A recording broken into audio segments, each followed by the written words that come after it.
অন্যদিকে মেছুয়ার আতঙ্ক কাটতে না কাটতে সাত সকালে শহরে ফের ভয়াবহ অগ্নিকাণ্ড। দমকলে দুটি ইঞ্জিনের তৎপরতায় আগুন নিয়ন্ত্রণে। শর্ট সার্কিট থেকে আগুন, প্রাথমিক অনুমান দমকলের।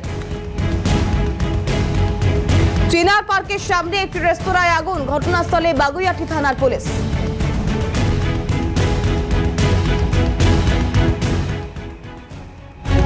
সাত সকালে শহরে ফের ভয়াবহ অগ্নিকাণ্ড। মেছুয়ার হোটেলের অগ্নিকাণ্ডের রেশ কাটতে না কাটতেই চিনার পার্কে একটি রেস্তোরাঁয় আগুন। দমকলের দুটি ইঞ্জিনের তৎপরতায় আগুন নিয়ন্ত্রণে।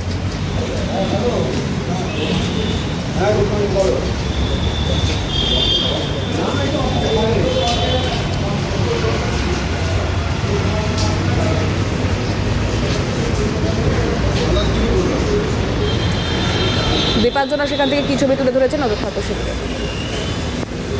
বৃহস্পতিবার সকাল 6:30 নাগাদ চিনার পার্কের সংলগ্ন এলাকায় একটি হোটেলে মূলত আগুন লাগে এবং ইতিমধ্যেই ঘটনাস্থলে দুটি ইঞ্জিনের তৎপরতায় আগুন একেবারে নিয়ন্ত্রণে। আমার চিত্র সাংবাদিক শুভময়কে বলবো সেই ছবি তুলে দেখার জন্য। ইতিমধ্যে যেখানে আমরা দাঁড়িয়ে রয়েছি, যে রেস্টুরেন্ট রয়েছে যেখানে মূলত আগুন লেগেছে তার ঠিক একেবারেই ভেতরে সবটাই কিন্তু পুড়ে ছাই হয়ে গিয়েছে। তবে দমকল আধিকারিকদের সূত্রে যেমনটা জানা যাচ্ছে যে প্রাথমিক অনুমান যে শর্ট সার্কিট থেকে কিন্তু আগুন লাগে। তবে এই হোটেলের মধ্যে কিন্তু অগ্নি নির্বাপন যন্ত্র ছিল, কিন্তু সেটা কিন্তু ঠিক সময় কেন কাজ করলো না কিন্তু সেটা এখন খতিয়ে দেখছেন তারা। তবে সবটাই শেষে বলা যায় যে আগুন একেবারে পুরোপুরি নিয়ন্ত্রণে। হোটেলের ভেতরে যে সমস্ত জিনিসপত্র ছিল সেগুলো পুরো ছাই হয়ে গিয়েছে। তবে কোনো হতাহতের বা কোনো আহতের খবর নেই বলেই কিন্তু জানাচ্ছেন দমকল আধিকারিকরা। আগুন আমরা ভিতরে ঢুকে নেমালাম, ঠিক কটার সময় লেগেছিল সেটা সঠিক বলতে পারবো না।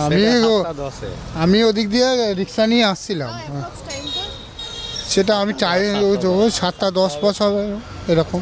মানে কিভাবে আগুনটা লাগলো, কিভাবে লেগেছে সে তো আমরা দেখিনি, আমরা তো পথ মানে আগুন নিয়ন্ত্রণের যন্ত্র ছিল না না ও বাইরে থেকে জল পাইপ দিয়ে জল করে তার নিয়ন্ত্রণে আনা হয়েছে আগুনটা। না, কারো কোনো ক্ষতি হয়নি। না না। ক্যামেরায় শুভময় দাস, দীপাঞ্জনা সাহু, কালকাটা নিউজ, কলকাতা। দমকল আধিকারিক কি জানাচ্ছেন শুনবো। আমরা সকাল 7টা নাগাদ প্রথম খবরটা পাই। হ্যাঁ, প্রথমে এসে দেখি মোটামুটি ওয়েল অ্যাবলেস্ট ফায়ারটা ভালোই ডেভেলপ করেছিল।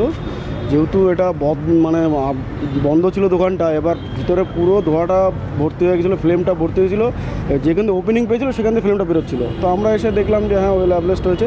তো আমরা দ্রুততার সঙ্গে দুটো গাড়ি নিয়ে এসেছি, 3টে জেটে কাজ করেছি। মোটামুটি উইদিন 30 মিনিটস আমরা ফায়ারটাকে অ্যারেস্ট করেছি, আন্ডার কন্ট্রোল ছিল।